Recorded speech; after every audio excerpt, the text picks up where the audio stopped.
commençait à se douter de quelque chose et qu'elle faisait ce raisonnement simple, c'est toujours dans les lieux où Tistou est passé la veille que les fleurs mystérieuses apparaissent. Donc ce doit être Tistou, surveillons-le. Mais vous pensez ainsi parce que vous savez que Tistou avait les pouces verts.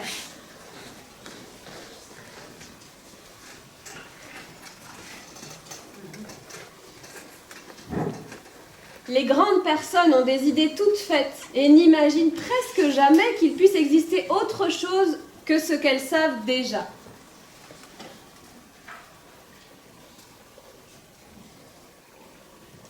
Nouveau flash info.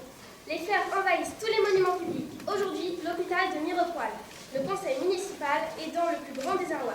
Chaque jour, on ne peut prévoir où vont pousser de nouveaux jardins espoirs. Que faire? Face au questionnement et au désaccord des conseillers, certains voulaient faire arracher toutes les fleurs, Monsieur Père a trouvé une solution. Il est toujours dangereux de se fâcher contre ceux que l'on ne comprend pas. Personne ne connaît la raison de ces brusques floraisons. Arracher les fleurs, vous ignorez demain où elles repousseront.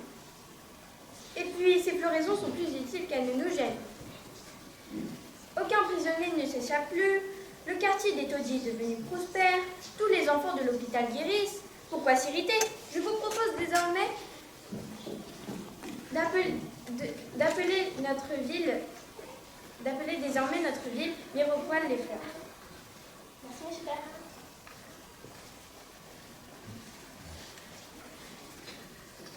Chapitre 8. Tistou se pose de nouvelles questions. Madame Mère se faisait du souci. Que Tistou n'était plus le même. Le nouveau système d'éducation le rendait franchement sérieux. Il restait silencieux dès l'essentiel. À quoi pensez-vous? Je pense que le monde pourrait être tellement mieux qu'il le meilleur. Ce ne sont pas des idées de ton âge, Tistou. Va donc jouer avec gymnastique. Gymnastique pense comme moi. C'est un comble. Voilà que les enfants prennent la vie des poignets maintenant. File dans ta chambre. Quand les enfants parlent à voix haute, ils arrivent que les enfants ne les écoutent pas. Et répondent. Tout nul. Pour paraître obéissants alors qu'ils n'ont aucune attention. Mais dès que les grandes personnes commencent à baisser la voix et à se confier des secrets, les enfants aussitôt tendent l'oreille et cherchent à comprendre justement ce que ne disaient pas leurs parents. Depuis quelques jours, on chuchotait beaucoup dans la ville. Il y avait du secret dans l'air, et jusque dans le tapis, le maison plutôt. Tistou s'est laissé au bain des mots qu'il avait mauvais dire.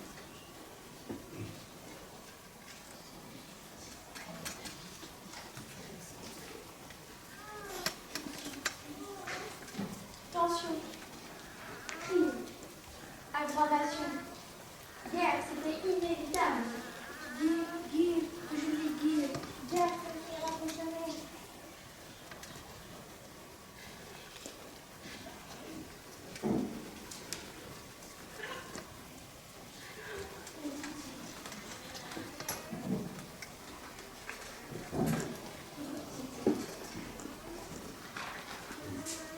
L'idée que Tistou se fit de la guerre poussait des choses pas fortes, puisqu'on en parlait à voix basse. Une maladie de grande personne, plus cruelle que la misère, plus dangereuse que le crime.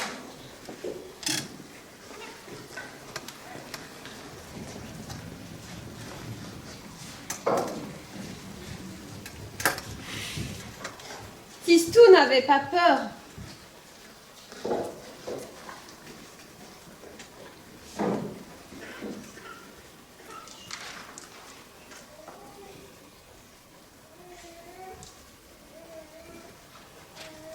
L'idée qu'il se faisait de la guerre n'avait rien à voir avec le courage ou la peur.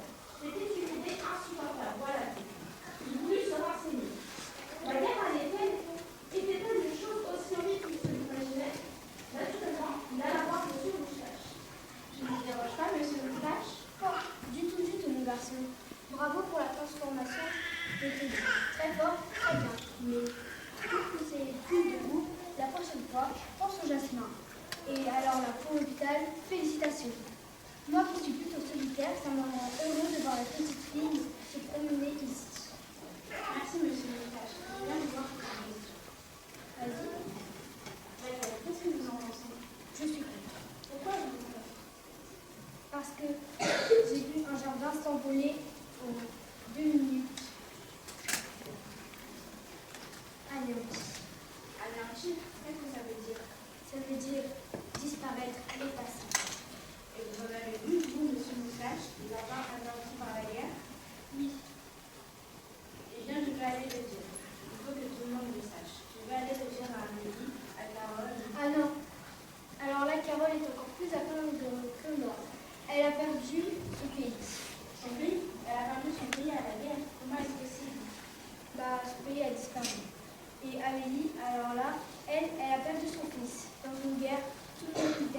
chose. Thistou estima que la guerre était le plus grand, le plus vilain désaccord qui puisse voir au monde, puisque chacun y perdait ce à quoi il tenait le plus. Que nous n'avons pas empêché de passer. M. Tronadis est seulement contre la guerre, parce qu'il déteste l'histoire des hommes. Dès demain, il en parle beaucoup. Chapitre 9, leçon de géographie. Thistou va à l'usine de Monsieur Père interroger Monsieur Tronadis. Monsieur Tronadis avait sa voix de trompette et criait dans 3 téléphones à la fois. Monsieur Tronadis, cela se voyait, était très occupé. Allô, mais qu'est-ce qui se passe? Oh, c'est toujours ainsi. Dès que les réglages à 1000 poils, c'est toujours nous qui avons le double travail à faire. Eh bien, je reviendrai que vous aurez moins à faire. Que voulais-tu me dire déjà? Je voulais vous demander où cette guerre avait éclaté. C'est très facile à comprendre. Tu vois ce désert? Eh bien, c'est ici. Pourquoi la guerre s'est-elle mise là, monsieur Tronadis? Eh bien, à droite, il y a la nation des Vacans, et à gauche, celle des Nazis. Ces deux nations se sont envoyées un télégramme et ont demandé à l'autre de partir. Et quand ils vont se rencontrer, ils vont se battre. Pourquoi le veulent-ils ce désert? Ils ne veulent pas ce désert, ils veulent posséder ce qu'il y a en dessous le désert. Et qu'y a-t-il en dessous du désert? Des jardins?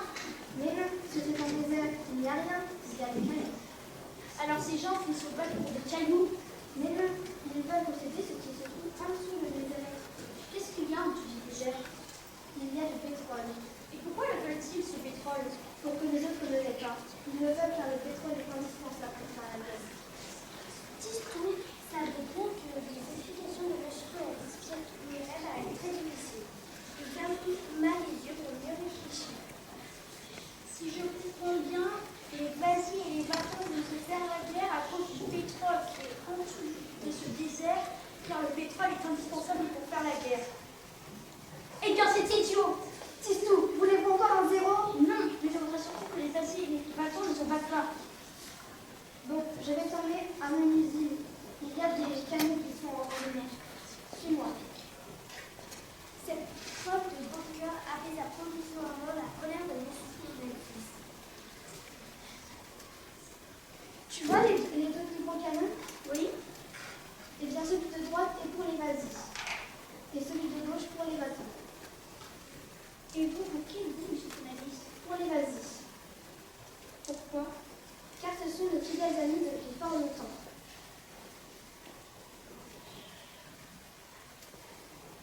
Alors, ces canons-là, vous pour les Vasis? Seulement un. L'autre est pour les Vatans.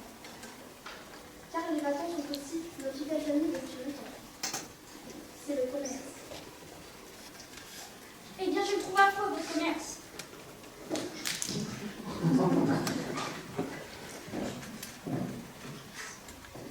Le conflit entre les Vasis et les Vatans venait de s'étendre jusqu'à la joue de Thistou.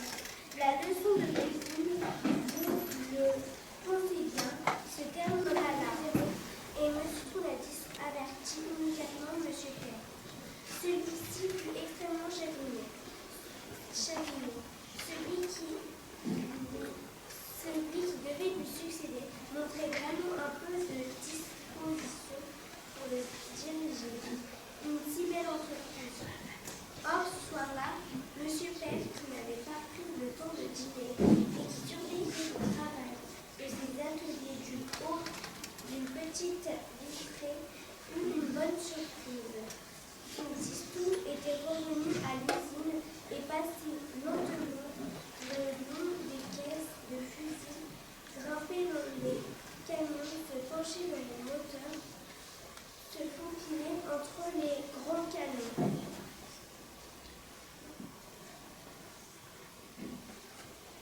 Le gouvernement qui parlait de pourvu qu'il ne le pense pas avait farci les doigts dans les mitrailleuses. Ah non, c'est un bon petit que l'on évite ces erreurs. Chapitre 10. La guerre. Le lendemain, à l'autre bout du monde, les Vasis et les Vatans se battent pour le pétrole. Ils déambulent de chaque côté du désert qui appartient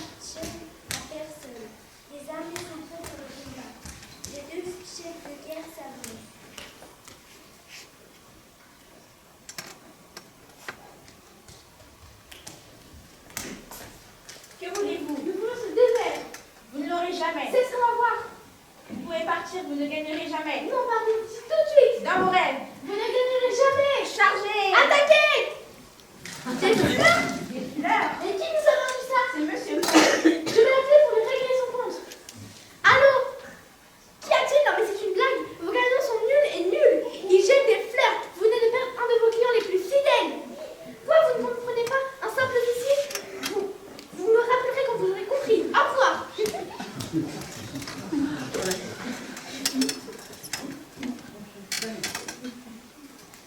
Flash info stupéfiant. Tandis que la guerre entre les Vasi et les Vatans se poursuivait, notre équipe a surpris un événement fou et franchement indiscret. Des fleurs. Au lieu des boulets de canon, ce sont des fleurs qui sont sorties. Cette perturbation sera-t-elle un soulagement ou une crainte? Nous n'en savons rien. Mais ce qui est sûr, c'est que cette guerre a bel et bien été interrompue, voire finie. Il y a des silences qui réveillent. Tistou ce matin-là sauta de son lit, parce que la grosse sirène ne sonna pas. Il alla à la fenêtre, la fabrique de Mirepoix était arrêtée. Les 9 cheminées ne fumaient plus. Tistou courut au jardin. Assis dans sa brouette, Moustache lisait le journal, ce qui lui arrivait rarement. Il rêvait. Ah, te voilà toi. Pour du travail bien fait, on peut dire que c'est du travail bien fait. Je n'aurais jamais cru que tu arriverais à un si beau résultat. Je n'ai plus rien à t'apprendre. Tu en sais maintenant aussi long que moi et tu vas bien plus vite. Venant d'un maître tel que Moustache, le compliment réchauffa le cœur de Tistou. Du côté des écrivains, Tistou rencontra Gymnastique.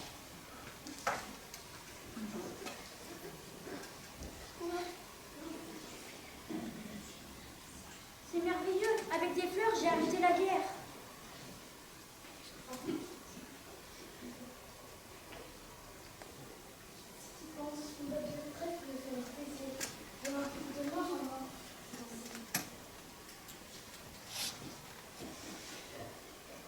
Oui, d'accord. Oui. Ce mot-là plongea Tistou de la stupéfaction. Non pas parce que le poney parlait, cela il s'en était attaché depuis longtemps, mais parce que le poney savait qu'il avait les pouces verts. Il remonta pensif vers la maison.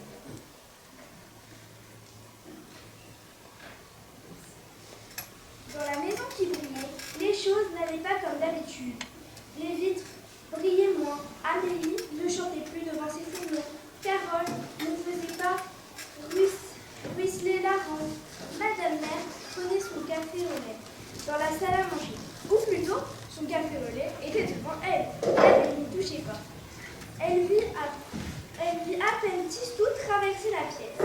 Monsieur Vert n'était pas allé au bureau. Il était avec Monsieur Tronadis et marchait à grands pas de manière désordonnée. Ruine, déshonneur, fermeture, chômage. Conspiration, sabotage, attentat à ses fils. Ah, mes canons, mes beaux canons. Ah, si je tenais le misérable qui allait semer des fleurs dans mes canons. Ah oui, si je le tenais moi aussi, ce misérable.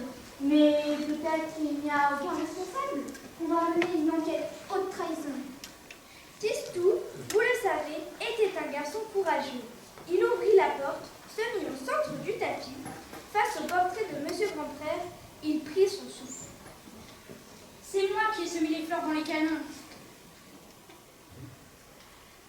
Les fleurs dans les taudis, la petite fille malade, c'est encore moi. Et même les canons, c'est moi. Monsieur Père et Monsieur Tronadis continuaient à jouer les statues. Tistou s'approcha du portrait de Monsieur Grand-Père. Il posa ses 2 pouces sur le portrait et les tenit appuyés pendant quelques secondes.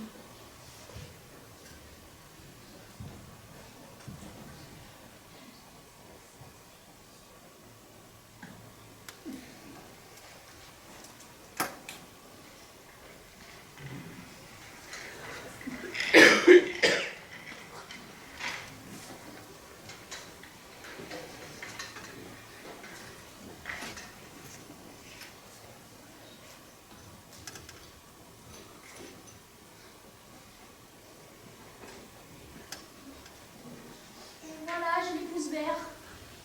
Ils s'attendaient à ce que M. Trounadis devienne froid-moisi et M. Père tout blanc. Ce fut le contraire qui arriva. M. Père s'écroula le visage pourpre, tandis que M. Trounadis, pâle comme une pomme de terre, se fit tomber sur le tapis. Tistou sortit du salon, la joue intacte, ce qui prouve que le courage est toujours récompensé. Chapitre